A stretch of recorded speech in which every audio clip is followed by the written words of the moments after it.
সবাইকে অনন্যাস ভেনবি কিচেনে স্বাগত। আজ বানিয়ে দেখাবো একদম ভিন্ন স্বাদের ফ্রুট চাটনি।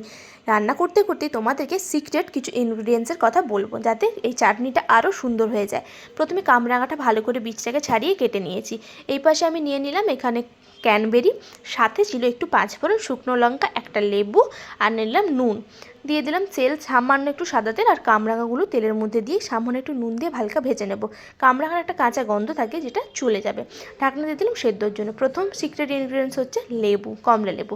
এটাকে কেটে নিই, চলো। কাটা কমপ্লিট। চিনি, কাজু কিশমিশ দিয়ে নিলাম। এপাশে আমার কামরাঙাটা কিন্তু দেখে নেবো সেদ্ধ হয়েছে কিনা। হ্যাঁ, আমার সেদ্ধ হয়ে গেছে, একটু ভাজা ভাজা করে নেব। এইভাবেই কিন্তু সেদ্ধ করে নেবে। তুলে নিলাম। ওই কড়াইয়ের মধ্যে পরিমাণ মতো জল দিয়ে দিলাম। তারপরে চিনিটা দিয়ে দিলাম। চিনিটা আপনারা মিষ্টি বুঝে দেবেন। ভালো করে মিশে গেলে যখন ফুটে আসবে, তখন ক্যানবেরি, কিশমিশ এবং কাজু দিয়ে দিলাম। দিয়ে এগুলোকে মিশিয়ে ফুটতে দেবো। যখন ভালোভাবে ফুটে আসবে, তখন ওতে সেকেন্ড ইনগ্রিডিয়েন্টসটা হলো সিক্রেট, সেটা হচ্ছে বাড়িতে বানানো আমসত্ত্ব। আপনারা কিন্তু বাড়িতে বানানো আমসত্ত্ব দিয়ে একবার করবেন, দারুণ লাগে খেতে। দোকানে তো আমরা সবসময় কিনে খাই। তারপরে এইভাবে একটু ভাজা মশলা দিয়ে দিলাম। এটা কি, চলো দেখিনি, এটাও সিক্রেট। সেটা হলো প্রথমে যে পাঁচফোড়নটা তোমাদেরকে দেখিয়েছিলাম, সেটাই শুকনো খোলায় ভেজে নিয়েছি লঙ্কার সাথে। তারপরে মশলাটা মিশে গেলে, ফুটে আসলে, তখন ভেজে রাখা কামরাঙাগুলোকে দিয়ে দিলাম। দেখুন, দিয়ে যখন ভালোভাবে মিশিয়ে নেব, ফুটে গেলে আর একটু মশলাটা বাকি ছিল, সেটা দিয়ে মিশিয়ে গ্যাসের ফ্লেম অফ করে দেবো। অফ করার পর তারপর কমলা লেবুটা দিয়ে দিলাম। দিয়ে মিশিয়ে নেব। মেশানোর পর দিয়ে দিলাম এখানে পাতি লেবু।